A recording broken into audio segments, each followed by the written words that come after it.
Já estive com vocês aqui em outros encontros, mas confesso que esse é um tema que me agrada muito. Por que que nós devemos fazer pesquisa de engajamento e clima? Eu acho que essa é a primeira pergunta que a gente deveria responder, né? É interessante pensar que as coisas mudaram muito nos últimos anos.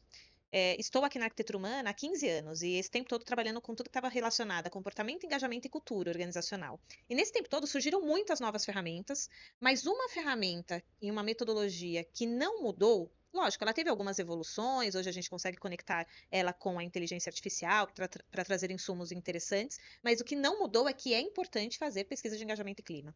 E por que fazer pesquisa de engajamento e clima, né? Por que que eu estou dizendo que é importante? Então, um dos aspectos que torna a pesquisa de engajamento e clima importante é porque ela te possibilita conectar pessoas à estratégia. E isso a gente pode falar de alguns aspectos. O primeiro é que, ao fazer a pesquisa de engajamento, nós conseguimos direcionar as ações que vão ser foco ali do investimento de RH, por exemplo, para aquilo que está relacionado com a estratégia da empresa. Então, você consegue atrelar, alinhar aquilo que as pessoas percebem sobre a empresa e atributos importantes ali que a gente vai mapear na pesquisa, que possam também apoiar a estratégia. O outro aspecto voltado para a estratégia é que a gente consegue, com o resultado da pesquisa, entender muito do que as pessoas estão pensando sobre a empresa, e isso pode nos trazer, dependendo dos atributos que a gente estiver trabalhando, algumas informações importantes para que a gente possa olhar ali para a estratégia, para o plano de ação, né, relacionado à estratégia, e de repente ter mais chance de sucesso com essa estratégia. Tá? Um outro motivo do porquê fazer pesquisa de engajamento e clima é que ele identifica riscos invisíveis. O que são esses riscos invisíveis? É, você consegue antecipar, a partir do resultado da pesquisa de engajamento e clima, você consegue pensar em questões ali, em atributos, dependendo de como eles foram avaliados, que talvez nem estivessem ali no radar do RH ou como um problema ali evidenciado pela liderança, mas que podem causar grandes problemas futuros. Então, isso é bem bacana porque você consegue ali identificar algumas questões que não estão no radar, por exemplo. Um outro motivo é que você dá voz estruturada para as pessoas. O que é dar voz estruturada, né? Você consegue, a partir de uma pesquisa customizada, que é o que a gente sempre recomenda aqui na arquitetura humana, olhando para a estratégia, para a cultura de vocês, formatando ali um questionário customizado para a empresa, a gente consegue ouvir das pessoas de forma estruturada tudo que a gente precisa ouvir sobre a empresa. E mais do que isso, é um canal de feedback que ele é um canal que as pessoas se sentem mais confortáveis em responder. Então ele acaba trazendo mais verdades, porque ele é sigiloso, ele é um canal que não expõe as pessoas, e sim dá a possibilidade delas colocarem ali o que elas pensam. Um outro aspecto é aumentar a performance e resultados. Por que aumentar performance e resultados a partir de uma pesquisa de engajamento e clima? Porque quando a gente faz a pesquisa bem estruturada, avalia ali atributos que de fato estão atrelados com a estratégia, como eu já falei, com a cultura da organização, você consegue fazer ações focadas para a melhoria de performance.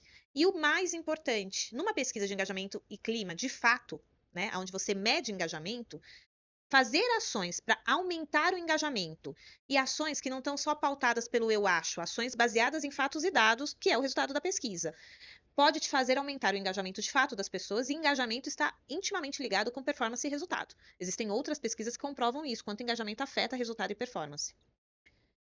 Fortalecer a cultura da organização. A partir ali do resultado de uma pesquisa de engajamento, nós conseguimos entender ali, a partir dos atributos, quais questões ali que nós já temos como valores da organização, valores organizacionais, como que esses valores estão sendo, de alguma forma, visto pelas pessoas.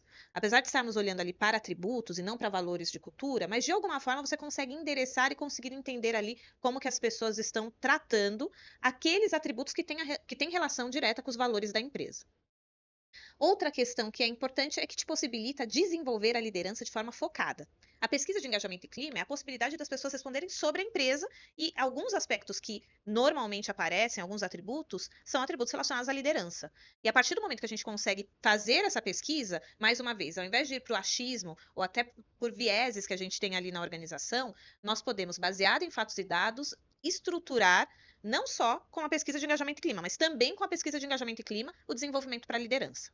Então, vários motivos aqui para falar sobre pesquisa de engajamento e clima. Falamos aí dos aspectos do porquê fazer a pesquisa de engajamento e clima. Agora vamos falar um pouquinho sobre como medir ali o engajamento e como fazer a pesquisa. Falamos então do porquê é importante fazer uma pesquisa de engajamento. Agora eu vou falar um pouquinho sobre como medir engajamento.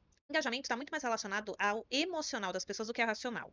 Muitas vezes a pessoa pode não gostar de um aspecto da empresa, exemplo, ela não gosta da estrutura ou ela não gosta da localização onde a empresa está.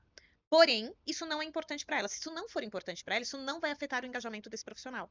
Ele vai continuar gostando da empresa, apesar de não gostar da estrutura da empresa, estrutura física, estou dizendo.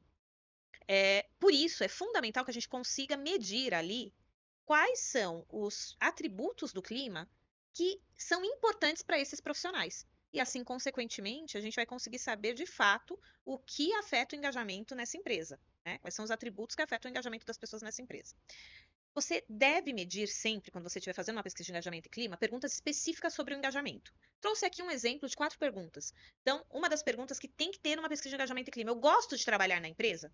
Tá? Isso é uma pergunta que tem que ser respondida. A outra é: eu indicaria um conhecido ou amigo próximo para trabalhar na empresa? É uma outra pergunta que é muito usada. Se vocês forem ver literatura e muitos materiais aí relacionados a engajamento, eles vão trazer essas perguntas como referência e às vezes até outras perguntas complementares a estas. Eu sinto orgulho de trabalhar na empresa? É outra pergunta que a gente usa para medir o engajamento no trabalho. E eu me vejo trabalhando na empresa no futuro? Eu quero me aposentar nessa empresa? Então, no nosso caso, aqui na arquitetura humana, nós costumamos usar essas 4 perguntas para medir engajamento. Existem outras metodologias, mas o fato é que é importante que você tenha perguntas específicas para medir engajamento. Depois que você mede, né, que você tem estruturado ali quais perguntas você vai fazer para medir o engajamento, você precisa definir que atributos você vai medir na empresa. E daí, a dica que eu dou para vocês é olharem para a estratégia, para a cultura da empresa. De verdade, se for para pegar um questionário pronto, é, mesmo com a inteligência artificial, que ajuda muito, muitas vezes ela não vai endereçar completamente a estratégia e a cultura de vocês. E daí a gente pode, a partir de uma pesquisa super bem executada, não identificar de fato aquilo que afeta engajamento. Então, analisem a estratégia, analisem a cultura e a partir disso definam quais vão ser as questões que vocês vão usar na pesquisa. Lembrando que na pesquisa vai ter as questões de atributos de clima da empresa, mais as questões de engajamento, né, que a gente falou agora há pouco.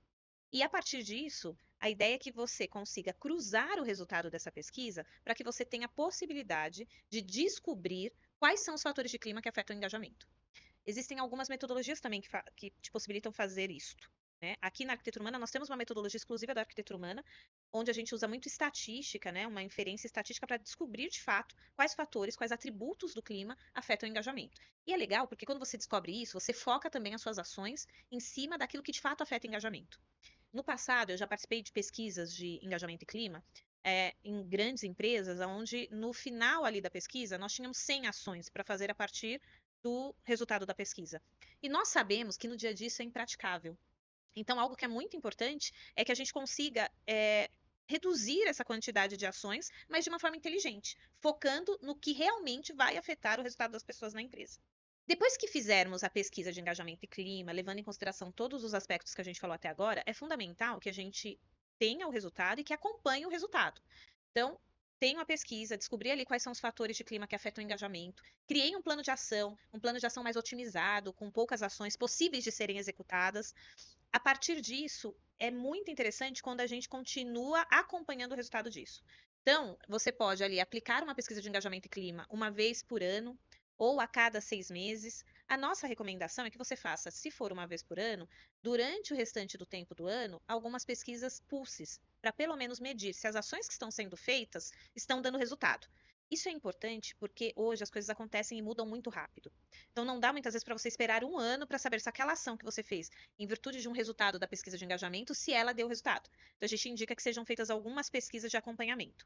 E, lógico, que você tenha ali algumas reuniões durante o ano para falar sobre as ações, medir como elas estão sendo executadas e, inclusive, se possível, criar indicadores ali para acompanhar essas ações. Importantíssimo. Como as pessoas vão responder à pesquisa, é fundamental que elas recebam o resultado da pesquisa, mas não o resultado todo. Apresente aquilo que poderá ser tratado de acordo com as ações que vocês estão fazendo. A gente sabe que às vezes aparecem algumas coisas que, não por N fatores, a gente não vai conseguir tratar. Então, apresente para as pessoas aquilo que pode ser tratado. E ao apresentar para as pessoas, se torna ainda mais importante acompanhar a evolução disso, tá? Para que crie-se a cultura de fato, os colaboradores quererem responder à pesquisa de engajamento, para que as ações da empresa não sejam pautadas só pelo achismo. Para finalizar, nós vamos falar agora dos benefícios de fazer uma pesquisa de engajamento e clima. Vários nós fomos falando aqui enquanto a gente estava falando sobre a pesquisa. Mas um dos benefícios é que demonstra para os colaboradores a preocupação que a empresa tem de ouvi-los. Isso por si já é um fator que afeta o engajamento, que melhora o engajamento das pessoas. E isso as empresas já sabem, não é de hoje, como eu falei, já faz muitos anos que a pesquisa existe, e lógico que a metodologia foi evoluindo e foi melhorando, mas a possibilidade de ouvir as pessoas e de o colaborador ter esse canal é muito importante. Outro benefício é que cria um canal confidencial para o colaborador expor o que ele pensa, sem medo de retaliação. Aqui na arquitetura humana, a gente tem uma preocupação muito grande com isso. Então, nos clientes onde nós realizamos a pesquisa, nós normalmente nos preocupamos primeiro de fazer uma sensibilização para que os colaboradores entendam e saibam quanto é sigiloso e como é importante que eles sejam transparentes. E também nós costumamos deixar isso claro até em contrato com os nossos clientes, que ninguém terá acesso às respostas dos colaboradores. Como nós atendemos 100% a Lei Geral de Proteção de Dados, com o sistema que usamos para fazer a pesquisa de engajamento clima, nós, mesmo que quiséssemos, não íamos conseguir saber quem de fato respondeu a uma determinada questão. Porque ele acaba anonimizando ali as respostas a partir do momento que a pessoa responde. Isso traz muita segurança para o colaborador. Então, isso vocês precisam deixar muito claro para os colaboradores, para de fato o resultado da pesquisa refletir a realidade. E, por fim, ele identifica os pontos críticos reais. Aquilo que você tem que focar e que tem que trabalhar. E, consequentemente, aqueles que vão impactar mais a produtividade, mais o resultado da empresa. A pesquisa, como eu falei, não é algo novo, é algo que já existe há muito tempo. Obviamente, ela foi evoluindo, aconteceram aí novas metodologias, mas o teor da pesquisa de clima, de ouvir as pessoas, de entender o que as pessoas pensam sobre o clima da empresa, isso não mudou. E isso é muito importante para que você possa pautar as suas ações de RH a partir de uma pesquisa. Nós aqui da Arquitetura Humana trabalhamos com isso e estamos à disposição de vocês para tirar mais dúvidas. Então, se você tiver uma dúvida, se você tiver uma curiosidade adicional sobre esse tema, nos procure. Estamos aqui à disposição de vocês. Aproveite também, se você gostou desse vídeo, compartilha com outras pessoas e contamos aí com o seu apoio para os próximos vídeos que vamos colocar aqui no canal. Muito obrigada e até mais.